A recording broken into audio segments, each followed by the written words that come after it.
اللهم صل على محمد.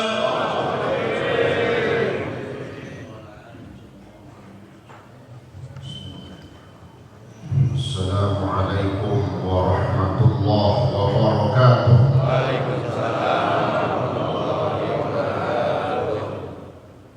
Mari kita baca surat Al-Fatihah. Kita hadiahkan kepada guru-guru kita, orang tua kita, keluarga kita, sanak famili kita, juga para jamaah kita yang telah berpulang ke rahmatullah, khususnya yang telah mewakafkan masjid ini, dan para donatur yang telah dipanggil oleh Allah Subhanahu wa taala, juga di antaranya salah satu daripada tokoh masyarakat kita, orang tua kita yang telah dipanggil oleh Allah Subhanahu wa taala, almarhum Bapak Haji Makani bin Haji Murtada, dan semua keluarga kita yang telah dipanggil oleh Allah Subhanahu wa taala, agar Allah senantiasa mencurahkan rahmat dan maghfirah-Nya. Kubur mereka semua Allah jadikan rawdah min riyadil jannah. Dan keluarga kita, jemaah kita yang saat ini dalam keadaan kurang sehat, agar Allah angkat penyakitnya dan diberikan kesembuhan yang sempurna.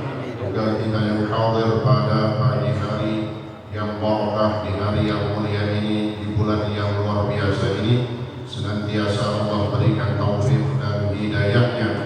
Allah jaga kesehatan kita, Allah berikan keberkahan di dalam hidup kita. Ala hadhihi niyyah wa khususan li muallif hadzal kitab wa ala ma nawassalahu as-salih wa ila hadratin nabiyyil mustafa rasulillah Muhammadin sallallahu alaihi wasallam. Al-Fatihah.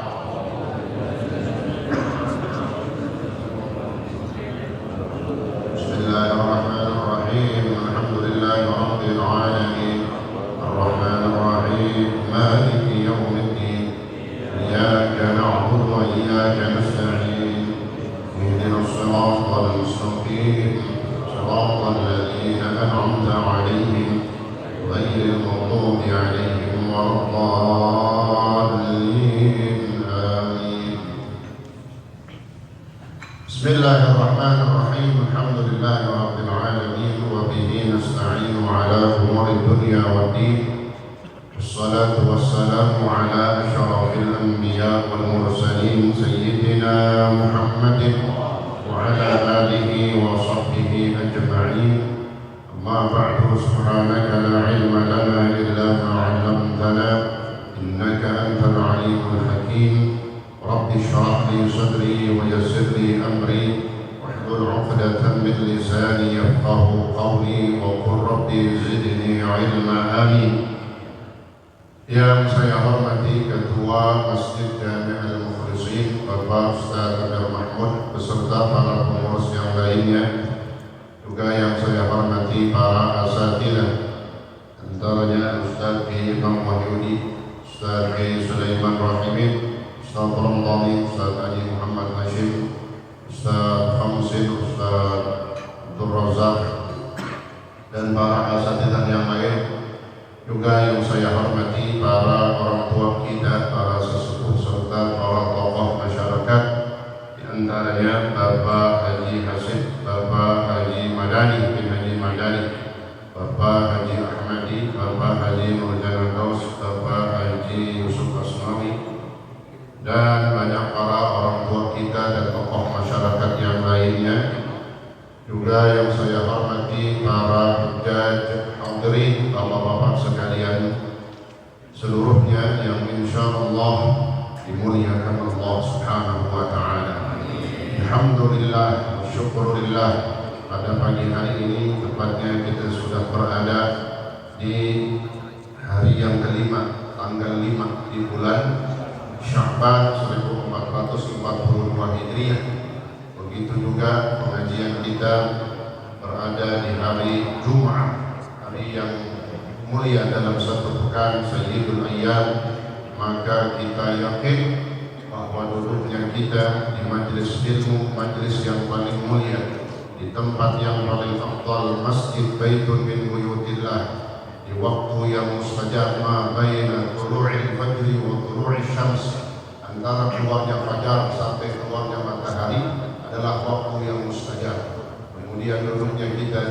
Jumat, maka ini yakin bahwa Allah berikan bagi kita semua pahala yang berlipat-lipat ganda, pahala yang terbesar di sisi Allah Subhanahu wa taala.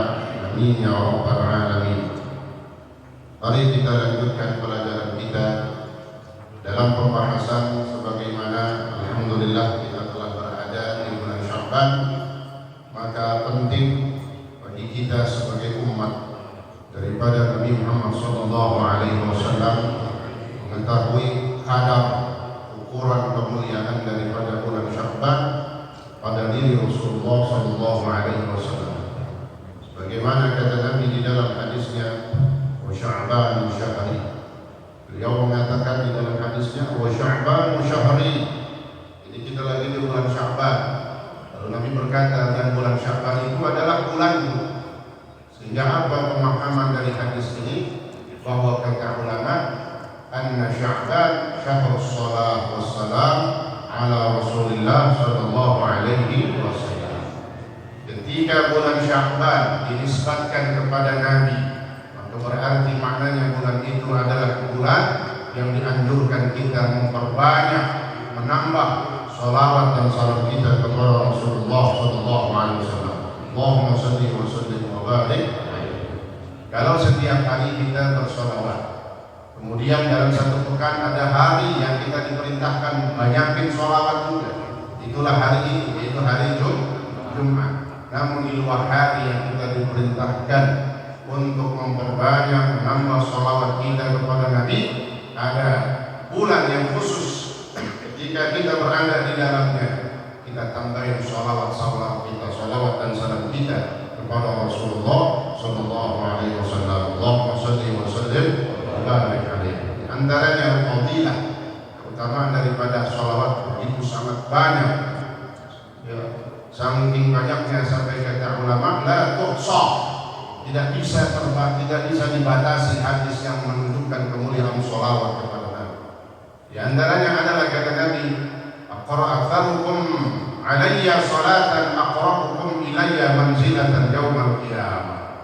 Kita pengen tempat kita dekat nanti dengan Nabi di hari kiamat. Kalau bisa kita di samping Rasulullah sallallahu alaihi wasallam, maka kata Nabi, aktsarukum alayya salatan aqra'ukum ilayya manzilatan. Yang paling banyaknya di antara kalian bersolawat kepadaku ketika hidup di dunia ialah orang yang paling dekat posisinya denganku pada hari kiamat. Insyaallah mudah-mudahan di bulan Sya'ban ini dapat kita mengamalkan dan kita bersolawat kepada Rasulullah sallallahu alaihi wasallam. Cuma keluarin uang mulut kita, modal udah dikasih sama Allah, lisan mulut kita, tapi kadang kita malas, mulut rapat aja gitu, jangan ya. Sampai kata Nabi, orang yang nggak tahu malu, orang yang rugi, bahkan orang yang bakhil. Tahu bakhil baik? Boleh. Nanti waret mana ya? Pantatnya kuning, buntutnya bergasir, buntut gasir. Dari segi harta ada orang dikatakan bakhil.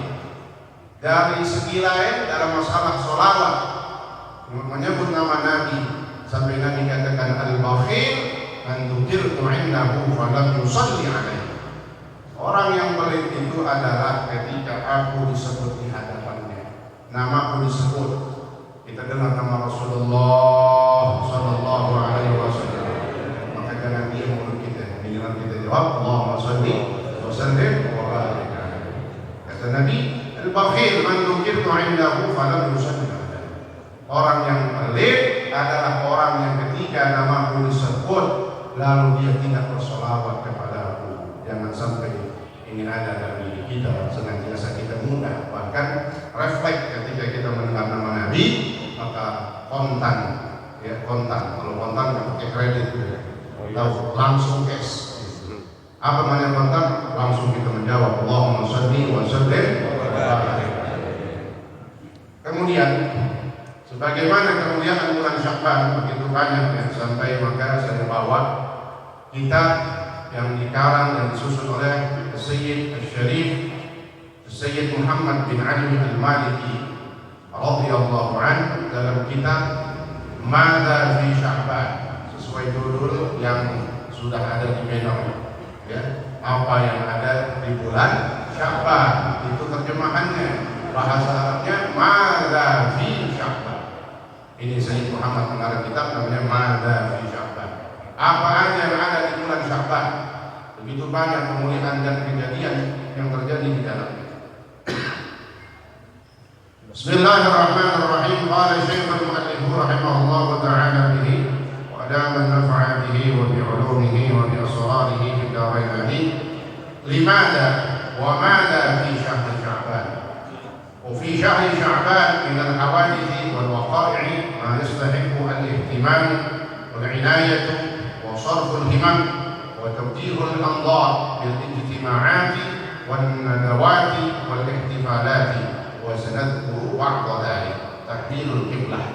كان في شهر شعبان تحويل القبلة من بيت المقدس إلى الكعبة، وقد كان صلى الله عليه وسلم ينتظر ذلك برغبة قوية، ويقوم في كل يوم متطلعا مقلبا وجهه في السماء يترقب الوحي الرباني حتى أقر الله عينه وأعطاه المنى وحقق مطلوبه بما أرضاه، ونزل قول الله تعالى قد نرى تقلب وجهك في السماء فلنولينك قبلة ترضاها وول وجهك شطر المسجد الحرام وحيثما كنتم فولوا وجوهكم شطره إلى آخره والله تعالى أعلم بالصواب. Hadirin sekalian, di antara kejadian yang terjadi pada bulan Sya'ban adalah di sini dikatakan limada wa madza fi Sya'ban, kenapa bulan Sya'ban dan apa yang ada di bulan Sya'ban. Di bulan Sya'ban ada kejadian-kejadian dan peristiwa yang harus kita ambil kepentingan mengetahuinya. Artinya kita harus mengetahuinya karena di antaranya dari situ apa yang sekarang kita lakukan dari ibadah kita, yaitu menghadap kiblat ke Ka'bah al-Musyarrafah, itulah di antara hikmah kejadian yang terjadi pada bulan Sya'ban. Kejadian apa itu? Tahdhirul kiblat. Ini mari kita ngaji pulang ada yang kita bawa materi, kadang tentu aja. Jadi kita tahu apalagi bulan Sya'ban ada sejarah di dalamnya.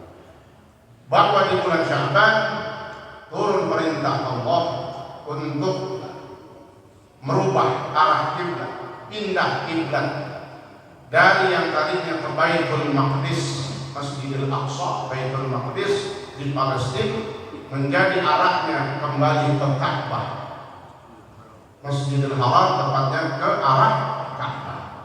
Ini. Kana fi syahri Sya'ban tahwilul qiblah min Baitul Maqdis ila Ka'bah.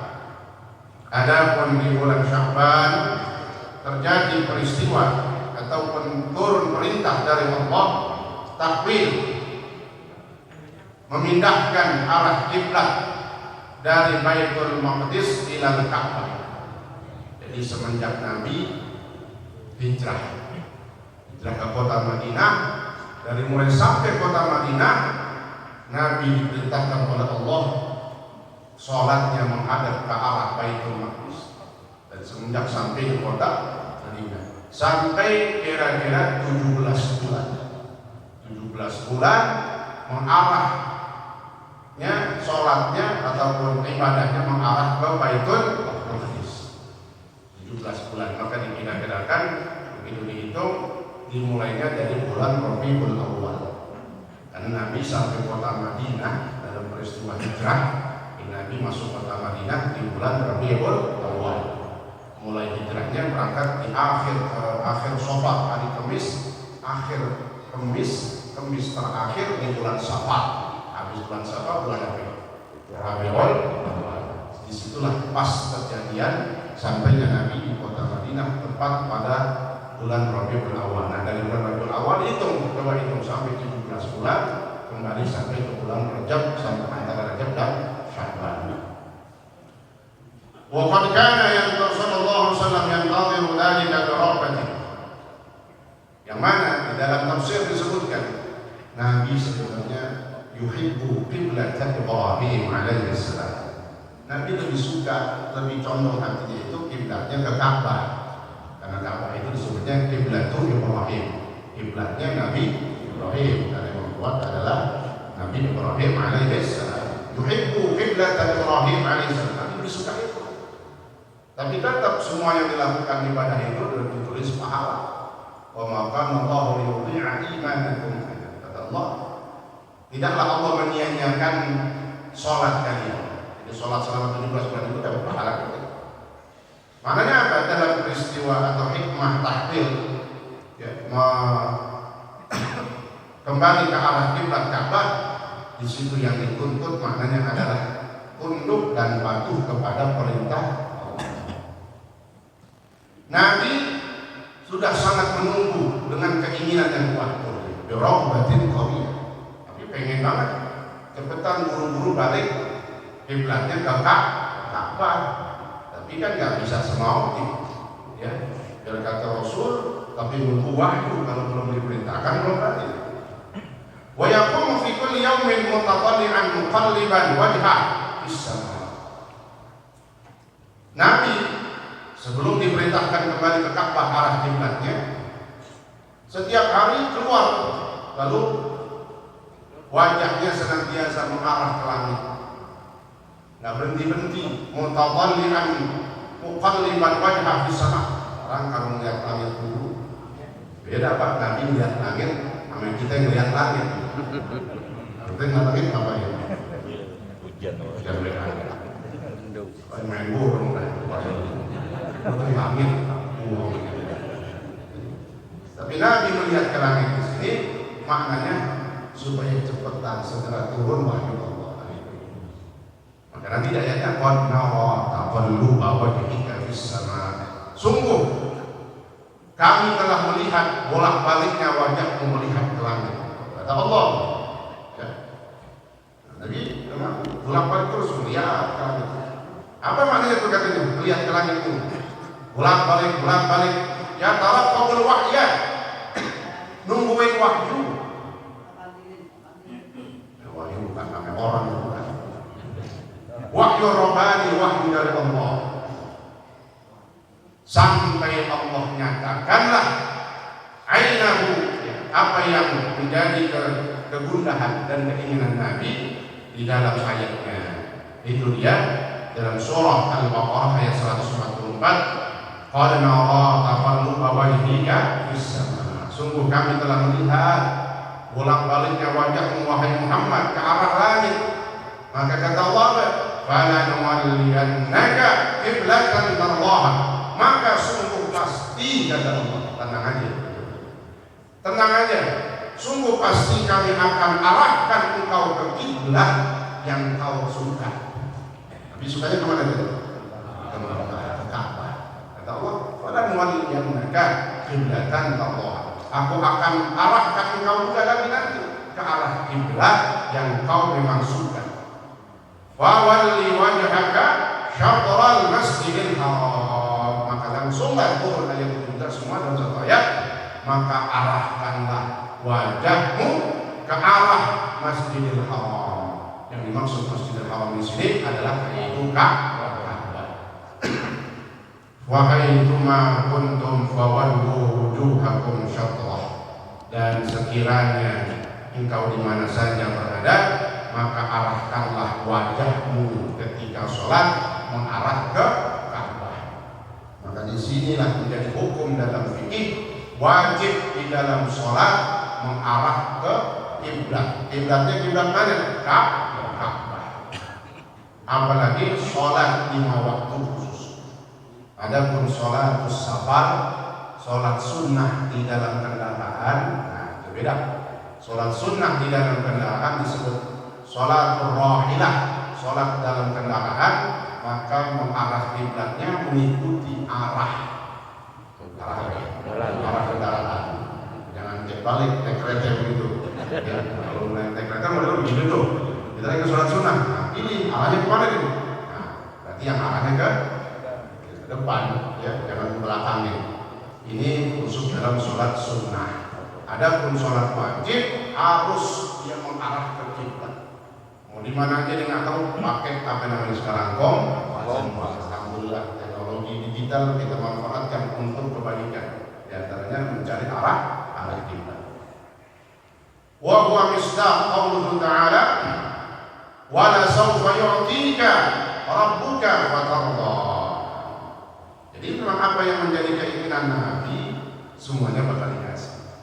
Itulah sesuai atau searah dengan firman Allah, wa la sawfa yu'tika rabbuka fatarda, dan pasti Tuhanmu akan memberikan kepadamu apa yang menjadi keinginanmu, fatarda, sampai engkau suka, sampai engkau senang wahai Allah. Wa yatahaqqaq fihi qaulu sayyidah Aisyah lahu ma ara rabbuka illa yusari'u fi hawa. Sampai kata Sayyidah Aisyah gitu. Sayyidah Aisyah itu yang hidup bersama Nabi, istrinya Rasulullah SAW. Sampai kata Sayyidah Aisyah berkata kepada Nabi, ya Muhammad, yang aku lihat senantiasa Allah ingin segera mengabulkan apa yang menjadi keinginan. Jadi setiap kali pengen apa aja itu Allah musari, Allah segera mengabulkan dan memberikannya kepada Rasulullah Sallallahu Alaihi Wasallam. Wa huwa sallallahu alaihi wasallam la yarda illa bima yarda billah. Adapun Nabi tidak redha dengan sesuatu kecuali apa yang sudah diridhai oleh Allah Subhanahu wa taala. Yang kedua, raf'ul a'mal, bahwa di bulan Sya'ban, bulan yang dikenal dengan bulan diangkatnya amalan kita. Jadi ada amalan kita setiap hari yang kita kerjain, ada yang diangkatnya setiap hari, setiap sore diangkat, setiap subuh diangkat, setiap subuh diangkat, setiap sore diangkat. Apa di mana diangkat? Dibawa oleh malaikat Allah yang mencatat, disodorkan ke hadapan Allah Subhanahu wa taala. Ada yang tadi harian setiap hari, ada yang mingguan, dan seminggu 2 kali. Oleh kata Nabi dalam hadis sahih, tu'radul a'mal yaumal itsnain wal khamis. Tu'rad, dipaparkan, disampaikan, disodorkan, disodorkan amal-amal kalian ke hadapan Allah setiap minggunya. Berapa kali? 2 kali. Itulah pada hari Senin dan pada hari Kamis. Ketika Nabi puasa sunnah Senin, maka beliau menjawab, dzaka yaumul wulidtu, itulah hari aku dilahirkan. Dan juga beliau menjawab, pada hari itulah juga amalku sedang diangkat. Maka wa ana uhibbu ayyurfa'a amali wa ana sha'im. Aku senang, aku pengen, aku demen amalku diangkat sedangkan aku lagi puasa. Enggak, amalnya lagi saudari, kata Allah, sebulan lagi ngapain? Lagi puasa. Subhanallah. Itu diantara hikmahnya puasa sunnah Senin. Begitu juga Nabi puasa Kamis. Nabi ditanya sama sahabat, kenapa engkau ya Rasulullah puasa hari Kamis? Nah, pada hari itu juga kata Nabi, amalan diangkat. Maka aku senang ketika amalku diangkat, aku lagi puasa. Maknanya lagi ibadah.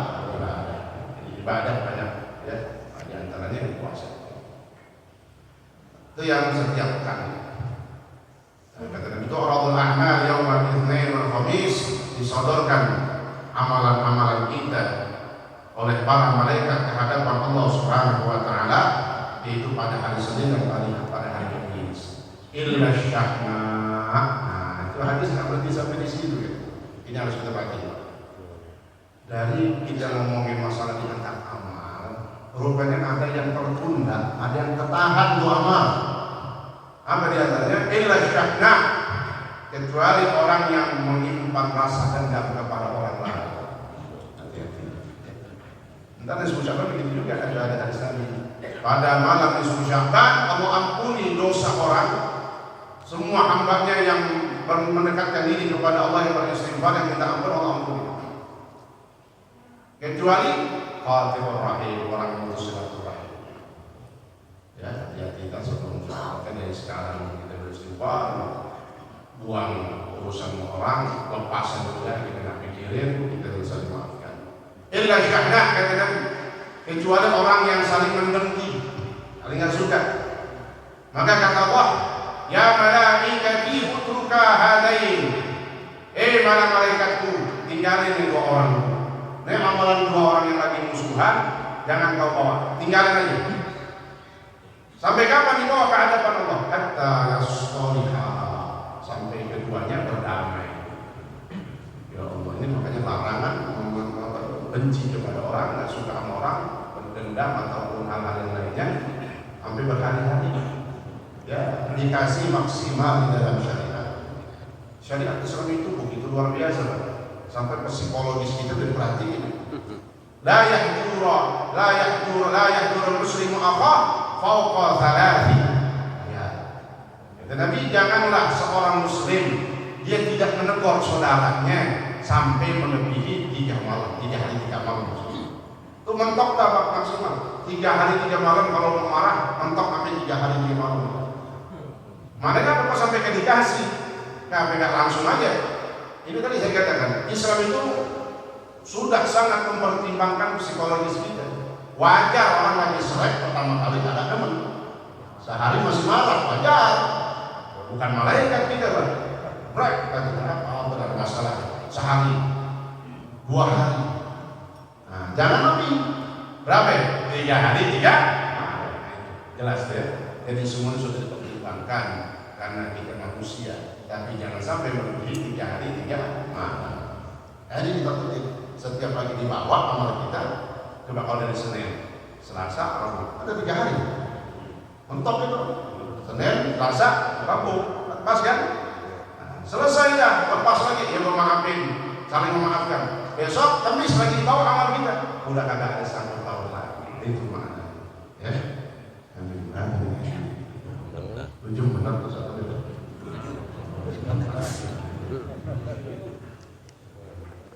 Nah, kalau ada harian tadi kan bahasa 3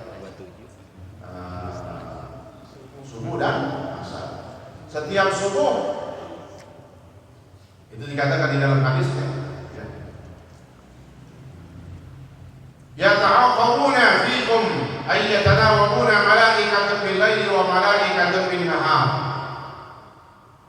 Saling bergantian di antara kalian itu para malaikatnya Allah yang bertugas pada waktu malam dan bertugas pada waktu siang hari. Wa yajtami'una fi salatil fajr wa salatil 'asr. Mereka kumpul. Mereka siapa itu? Malaikatul lail wa malaikatul nahar. Malaikat yang tugasnya siang dan malaikat yang tugasnya malam. Kumpul di mana? Pada 2 waktu. Yang pertama, misalnya kumpul pada waktu subuh. Yang tugas malam subuh mau selesai ya. Kumpul. Hapus bahasanya. Ya. Bahasa Islam sip-sipan. Kan itu, ya. Kagak berani sip-sipan pertama meninggalin pos kalau gantian sipnya belum. Coba yang berani-berani pecat tuh kata bos. Maka kumpul dah. Malaikat malam kumpul waktu subuh. Malaikat siang yang tugas siang udah datang. Jadi mana kok tetap banget. Nah itu dia mah kalau tugas jangan tanggung-tanggung. Jangan kita telat dulu. Kumpul pada waktu subuh. Malaikat siang udah datang. Maka disebut di dalam Al-Quran, inna sholatal fajri kana masyhuda. Sungguhnya sholat subuh kana masyhuda itu disaksikan oleh Allah, oleh Rasulullah, dan juga disaksikan oleh 2 kelompok malaikat. Kelompok malaikat malam sama kelompok malaikat siang. Itu bukan nyaksiin doang malaikat, nyatet. Makanya besarnya pahala sholat subuh. Catatan kita komplit ada di 2 malaikat. Malaikat malam nyatet, malaikat siang juga udah nyatet. Udah kumpul ya. Ini apusan udah kumpul semua. Tinggal masing-masing tugasnya selesai. Maka disebut inna sholatal fajri kana masyhuda. Karena dicatat sama malaikat malam. Ada catatan. Malaikat siang catat tuh. Subhanallah. Maka selesai. yang malaikat malam berangkat menghadap Allah. Malaikat malam kan subuh menghadap Allah. Saudarin, Allah tanya di sini bukan kagak tahu, sebagai ilmu buat kita tasyri' untuk syariat. Allah tanya, hei malaikat, kau tinggalkan hambaku, dia lagi ngapain? Lagi sholat, pada waktu subuh, sholat subuh. Lagi sholat, apalagi subuh berjamaah kali Jumat. Ngaji kan? Dengan disebut itu ada ya Allah, saya pulang atau tinggalkan lagi sholat. Habis sholat, dia ngaji. Dia nggak pulang dulu, sampai ada gemblong di depan. Cobain dulu, apem. Buka pintu tadi sebelum sholat, apem. Lama dengan ini, subhanallah. Itu subuh. Yang kedua waktu asar, sama tuh. Malaikat siang kan tugas tetap mulai subuh. Sip-sipannya kapan pergantiannya? Waktu asar. Ketika asar yang malaikat siang udah siap-siap mau turun. Nanti mau laporan, kumpul. Malaikat malam sudah datang ke waktu asar. Itulah maka disebut dua sholat ini sholatul fardain. Sholatul fardain, barat artinya dingin, cuaca adem. Karena subuh memang cuacanya adem. Asar juga udah sore kan? Disebut dua sholat fardain. Maka siapa yang menjaga dua sholat ini, maka Allah berikan jaminannya surga-Nya Allah Subhanahu. Nah ini masalah pencatatan amal. Jadi disodorkan amal kita setiap hari itu. Maka sholat asar itu maknanya kata ulama kias kepada sholat subuh. Kalau di dalam Al-Quran inna sholat al-fajri kana mashhuda, sesungguhnya sholat subuh itu disaksikan oleh para malaikatnya Allah, yaitu malaikat siang dan malaikat malam. Begitu juga sholat asar itu mengikuti di situ kias. Kalau orang belajar qawaid fikih bisa pakai kias karena ilatnya sama. Kalau ilat alasannya sama-sama kumpul, sama-sama kesip-sipan. Nah, maka kata ulama begitu juga sholat asar, maka pahalanya luar biasa. Itu tadi kita ngomongin diangkatnya amal yang harian. Kemudian yang kedua, lalu yang tahunan ini bulan Sya'ban. Maka dikatakan min mazaya syahri Sya'ban al-ma'rufah raf'ul a'mal fahiya wa huwa ar-raf'u al-akbar wal-awsat. Qad ja'a dhalika fil hadits an Usamah bin Zaid radhiyallahu anhu qala qultu ya Rasulullah lam araka tasuma min syahrin min asy-syuhur ma tasum min Sya'ban qala dzaka syahrun yaghfulu an-nasu anhu baina Rajab wa Ramadan wa huwa syahrun turfa'u fihi al-a'mal ila rabbil alamin wa ahabbu an yurfa'a 'amali wa ana sha'im qala al-Mundhiri rawahu an-Nasa'i. Nah, ini hadis yang menunjukkan bahwa bulan Sya'ban bulan diangkatnya amal tahunan menyambut Ramadan. Amal kita sekolah itu dan ntar catatan Ramadan khusus full banget. Dari mulai malam pertama itu Ramadan khusus bukunya catatannya. Maknanya begitu. Sebelum masuk Ramadan, bulan apa? Bulan Sya'ban. Amalan kita sekolah dulu yang tahunan. Bahasanya orang bisnis tutup kerja kan begitu. Suka. Nih, kata Nabi apa? Bahkan di sini disebut ar-raf'ul akbar. Diangkat amal kita pada bulan Sya'ban yang dikatakan tahunan, ini diangkat besar-besaran semua. Full semuanya, nggak ada yang kelewat. Ini pengangkatan amal secara besar-besaran. Pengangkatan amal kubro kali itu. Pokoknya pada datang dalam hadisnya Rasulullah SAW yang diriwayatkan oleh sahabat Nabi yang bernama Usamah bin Zaid bin Haritsah, punya anak namanya Usamah bin Zaid radhiyallahu anhu. Berkata Usamah bin Zaid, qultu ya Rasulullah. Satu hari Usamah bin Zaid bertemu dengan Nabi lalu bertanya kepada Rasulullah SAW. Kata Usamah, ya Rasulullah, wahai Rasulullah, aku tidak melihat engkau berpuasa di satu bulan dari bulan-bulan yang ada seperti kau berpuasa penuh di bulan Sya'ban. Jadi Nabi puasa full di bulan Sya'ban, puasa sunnah. Qala, kata Nabi apa?